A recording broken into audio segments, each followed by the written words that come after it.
नमस्कार साथियों, अनिश कुमार शुक्ल एक बार फिर से स्वागत करता हूं आपका एग्री थिंकर्स के लर्निंग प्लेटफॉर्म पर। यहां पर दोस्तों जो आपका सब्जेक्ट है फंडामेंटल्स ऑफ हॉर्टिकल्चर, ये हॉर्टिकल्चर सब्जेक्ट के अंतर्गत आने वाला एक कोर्स है जो बीएससी एजी में पढ़ाया जाता है। तो फंडामेंटल्स ऑफ हॉर्टिकल्चर का लेक्चर नंबर 7 लाए हैं और आज की वीडियो का हमारा टॉपिक है प्रिंसिपल्स ऑफ ऑर्चर्ड एस्टेब्लिशमेंट, यानी फलोद्यान स्थापना के सिद्धांत। जो आपका ऑर्चर्ड है, फलोद्यान है, उसका स्थापना में क्या क्या बातों को ध्यान में रखते हैं, कौन कौन सी विधियां होती हैं, क्या किया जाता है, किसमें सारी आज हम डिस्कस करेंगे। ये वीडियो हो सकता है थोड़ी सी लंबी हो क्योंकि बड़ा और इम्पोर्टेंट चैप्टर है। तो उद्यान प्रबंधन, पहले उद्यान प्रबंधन देखेंगे। तो पहला जो है उद्यान प्रबंधन में वो है स्थान का चुनाव स्थायी दीर्घकालीन। देखिए इसमें आप साइट ऑफ सिलेक्शन, सबसे पहले आपको कहाँ पर अपना फलोद्यान है और जो आपका गार्डन है, ऑर्चर्ड है, वो कहाँ पर लगाना है उसको पहले हम चुनाव करेंगे, किस जगह पर लगाएं। तो स्थायी दीर्घकालीन है, स्थान का चुनाव अति महत्वपूर्ण है। ऐसे स्थान को चुनाव करें जहाँ फल वृक्ष अधिक वृद्धि कर सके। प्रायः ऐसे स्थान का चुनाव करें जहाँ पर पहले से ही वृक्ष के बाग लगे हुए हों। ठीक है, जहाँ पर कुछ लोग ऑलरेडी अपना फलोद्यान लगाए हुए हैं तो वहीं पर आप भी अपना बाग लगा देंगे। ठीक है, फिर यहाँ पर क्लाइमेट देखेंगे, साइट सिलेक्शन साइट हमने कर ली, उसके बाद से हम क्लाइमेट यानी जलवायु देखेंगे। तो यह एक महत्वपूर्ण फैक्टर है, इम्पॉर्टेंट फैक्टर है, महत्वपूर्ण कारक है। किसी लोकेशन विशेष की वार्षिक वर्षा, तापमान, हवा, नमी आदि जलवायु के मुख्य घटक हैं। प्रत्येक फल वृक्ष के लिए जलवायु आवश्यक है। जैसे उदाहरण में शुष्क और गर्म जलवायु में अनार, बेर तथा ठंडी जलवायु में सेब, नाशपाती, आड़ू, इस प्रकार की जो फसलें हैं वो लगाई जाती हैं। ठीक है, फिर यहाँ पर हमने अब स्थान का भी चुनाव कर लिया, क्लाइमेट भी देख लिया, अब हम मृदा देखेंगे, सॉइल हम देखेंगे। ठीक है, वहाँ पर तो समस्त फल वृक्षों हेतु विशेष प्रकार की मृदा की आवश्यकता होती है। फलोद्यान हेतु बलुई, दोमट या दोमट मृदा की आवश्यकता होती है। मृदा की सतह 2 मीटर तक गहरी हो, अर्थात कोई कठोर परत न हो, ये इसमें देखा जाता है। फिर यहाँ पर हम देखेंगे मृदा न तो अम्लीय हो ज़्यादा और न ही ज़्यादा क्षारीय हो। ठीक है, अब हमने ये तीनों चीज़ देख ली, हमने उसका लोकेशन भी देख लिया, साइट भी देख लिया और क्लाइमेट भी देख लिया, सॉइल भी देख लिया। उसके बाद से हम सिंचाई या ड्रेनेज देखेंगे, जल निकास तथा सिंचाई यानी इरिगेशन और ड्रेनेज फैसिलिटी क्या है। तो कम लागत पर आसानी से सिंचाई उपलब्ध हो, जैसे आम, अंगूर, केला, पपीता, अमरूद, इनको वर्ष भर जल की आवश्यकता होती है। तो ऐसा देखेंगे कि कम पैसा में हम सिंचाई अच्छे से कर सकें, ऐसा स्थान का चुनाव करेंगे। फिर धरातल एवं स्थिति। ठीक है, हमने सॉइल भी देख लिया, इरिगेशन भी देख लिया, ड्रेनेज भी देख लिया, साइट भी देख लिया, क्लाइमेट भी देख लिया। अब हम उसका धरातल एवं कंडीशन देखेंगे। तो फलोद्यान हेतु समतल भूमि का चुनाव करें। अधिक ऊंची नीची भूमि में कृषि क्रियाएं करने में कठिनाई होती है। उद्यान ईंट भट्टों के पास में नहीं होना चाहिए। बैक टिप मैंगो, देखिए ये ब्लैक टिप मैंगो यहाँ पर हो जाता है। ठीक है, अगर ईंट भट्टी, हमने आपको बताया है जब आप सेकेंड सेमेस्टर में जाएंगे या 12th एग्रीकल्चर का हमारा वीडियो देखिए तो उसमें हमने बताया कि आम में एक फिजियोलॉजिकल डिसऑर्डर होता है, आम का काला सिरा रोग यानी ब्लैक टिप ऑफ मैंगो। तो वो ईंट भट्टों का जो धुआं निकलता है, सल्फर डाइऑक्साइड और कार्बन मोनोऑक्साइड होता है उसमें, इस कारण उसमें ये लग जाता है। तो देखेंगे कि हम ईंट भट्टों के पास में हम कोई स्थान नहीं, मतलब वहाँ पे उद्यान नहीं लगाएंगे। विद अदर फैसिलिटीज यानी अदर जबकि अन्य सुविधाएं हैं तो उसमें यातायात, परिवहन आदि की सुविधा आवश्यक हो। ठीक है, बाजार या मंडी तथा बाजार मांग की सुविधा हो, मजदूरों की सुविधा हो, तकनीकी ज्ञान और उद्यान की सुरक्षा हो। ठीक है, फिर आगे चलिए यहाँ पर देखते हैं हम लोग क्या दिया हुआ है। फिर यहाँ पर हमारा उद्यान योजना यानी गार्डन प्लान किस प्रकार के करेंगे। तो फल वृक्षों का रोपण दीर्घकालीन कार्य है, क्योंकि आपको पता है ये कई वर्षों तक का ये काम है। अतः फल वृक्ष लगाने से पूर्व एक अच्छी आपको प्लान बना लेना चाहिए, अच्छी योजना। उद्यान की सफलता उद्यान की योजना पर ही निर्भर करती है।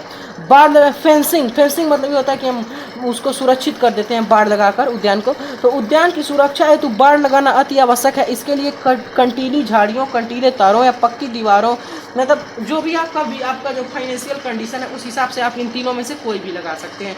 कंटीली झाड़ियाँ लगा दीजिए, कंटीले तार लगा लीजिए, पक्की दीवार बना दीजिए। ठीक है, सबसे अच्छा तो वैसे दीवार ही होता है। भूमि का प्रारंभिक तैयारी देखेंगे यानी फिजिकल प्रिपरेशन ऑफ सॉइल। तो चयनित स्थान को समतल करेंगे, पत्थर निकालेंगे, खरपतवारों को आदि को निकाल देंगे। फिर वायुरोधी वृक्ष लगाएंगे यानी विंड प्रूफ ट्रीज जो हैं।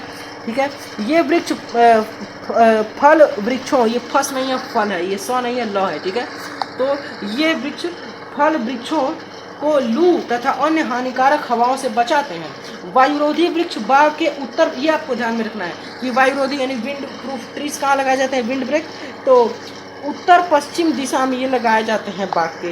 ये वृक्ष ऊंचे तथा सघन हो और शीघ्र बढ़वाल वाले होने चाहिए। फिर लेआउट करेंगे यानी रेखांकन करेंगे, तो फल उद्यान का अच्छा रेखांकन वह है जिसमें उद्यान की भूमि का पूरा उपयोग हो। फिर फल उद्यान के रेखांकन हेतु सर्वप्रथम एक आधार रेखा खींची जाती है जो बाढ़ वायुरोधी वृक्षों की कतार से लगभग 5 मीटर की दूरी पर हो। फिर फल उद्यान में फल लगाने की प्रमुख विधियां 5-6 विधियां हैं। पहली है, सामान्य है, सबसे अधिकतर यही उपयोग की जाती है, वर्गाकार विधि जिसको बोलते हैं स्क्वायर सिस्टम। ये मान लीजिए ये है स्क्वायर सिस्टम, ये होती है, ठीक है। इसमें मान लीजिए आपने एक पेड़ यहाँ पर लगाया, एक पेड़ यहाँ पर लगाया, एक पेड़ यहाँ पर लगाया, एक पेड़ यहाँ पर लगाया, सॉरी मतलब देखिए जैसे ये आपका एक वर्ग है, इस प्रकार से आपका खेत है, तो आपने एक पेड़ यहाँ पर लगा दिया, एक पेड़ यहाँ लगाया, एक पेड़ यहाँ लगाया, एक पेड़ यहाँ लगाया, ये है आपका वर्गाकार सिस्टम, ठीक है। तो यहाँ पर देखिए पौधे सीधी पंक्ति में लगाए जाते हैं तथा पंक्ति से पंक्ति और वृक्ष से वृक्ष की दूरी समान होती है, क्योंकि वर्ग है तो उसमें चारों समान होंगी बुझाएं। एक वर्ग के चारों कोनों पर 4 पौधे लगाए होते हैं, जैसे मैंने आपको बता दिया। फिर आयताकार विधि रेक्टेंगुलर सिस्टम जो है, देखिए इसमें इस प्रकार से जो है आयत बना होता है, आपका फील्ड होता है, तो एक यहाँ लगाते हैं, एक यहाँ पर लगाते हैं, एक यहाँ वृक्ष लगाते हैं और एक वृक्ष यहाँ पे लगाते हैं, ठीक है। तो यहाँ पर देखिए इसमें इन दोनों के बीच की दूरी समान रहेगी और इन दोनों के बीच की दूरी समान रहेगी, यहाँ से यहाँ की दूरी समान रहेगी और यहाँ से यहाँ की दूरी समान रहेगी। तो यही आपका आयताकार विधि है, वही यहाँ पर लिखा हुआ है। इस पंक्ति से पंक्ति की दूरी तथा पद से पद की दूरी अपेक्षाकृत अधिक होती है। 2 पंक्तियों में 4 वृक्ष मिलकर एक आयत का निर्माण करते हैं। फिर त्रिभुजाकार विधि जो आपका रेक्टेंगुलर मेथड है, तो इसमें हम लोग देखिए इस प्रकार से जो 1 सेकेंड, इस प्रकार से हम एक त्रिभुज बनाते हैं। ये मैं सीधी लाइन पहले यहाँ पर खींच लूँ, ऐसे होता है और ऐसे होता है, तो एक वृक्ष यहाँ पे लगाते हैं, एक यहाँ पे लगाते हैं, एक यहाँ पे लगाते हैं, तो ये 3 वृक्ष इसमें लग जाते हैं त्रिभुजाकार में। तो वही यहाँ पर लिखा हुआ है, देखिए यहाँ पर कि दूसरी पंक्ति में पौधे पहले पंक्ति के जो है पौधों के बीच में लगाए जाते हैं। इसमें 3 वृक्ष मिलकर एक समद्विबाहु त्रिभुज का निर्माण करते हैं, यानी 2 भुजाएं उसमें समान हो। फिर क्विंक्स मेथड, जिसको पूरक विधि या इसी को पंचभुजाकार विधि बोलते हैं, यही इसके अन्य नाम है, यानी क्विंक्स मेथड, क्विंकस बोलते हैं, या फिलर सिस्टम या पेंटागोनल, पेंटा मतलब 5, गोनल मतलब भुजा, यानी पेंटागोनल सिस्टम। तो इसमें 4 वृक्ष फल के मध्य एक फल वृक्ष लग जाता है, ठीक है। तो यही पेंटागोनल होता है, ठीक है। तो जो पंचभुजाकार रूप ले लेता है, मध्य में अस्थायी वृक्ष आप लगा देते हैं, जैसे फालसा या पपीता हो, ठीक है।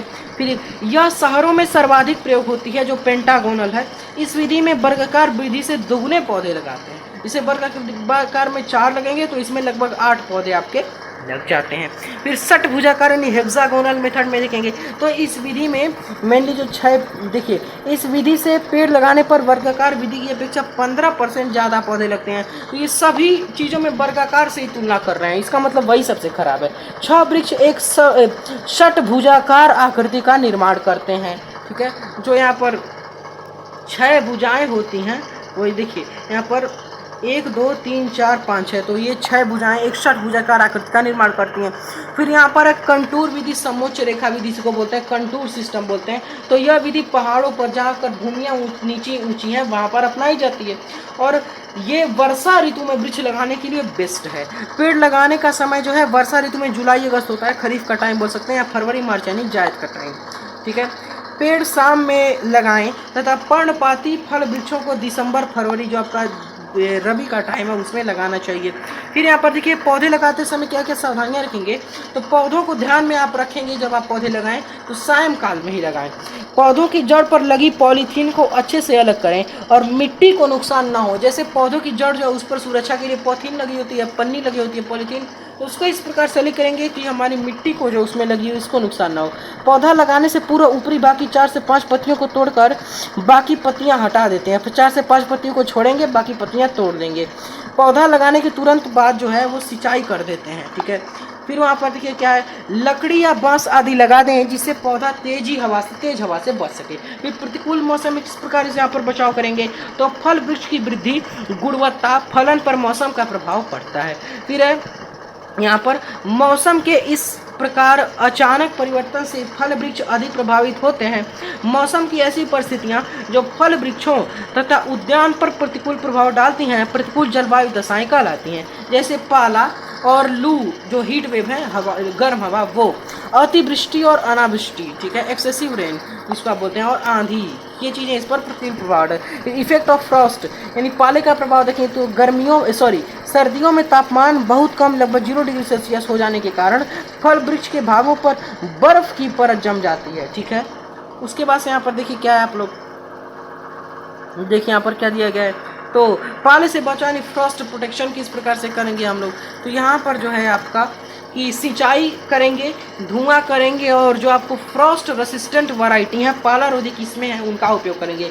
काठ जिसको हम यहाँ पे काठ बोलते हैं, काष्ठ बोलते हैं, वुड होता है, उसके काष्ठ के बाँसों से बाग की घेराबंदी कर देते हैं, और ये उत्तर पश्चिम की ओर खुला होना चाहिए जो बाग है।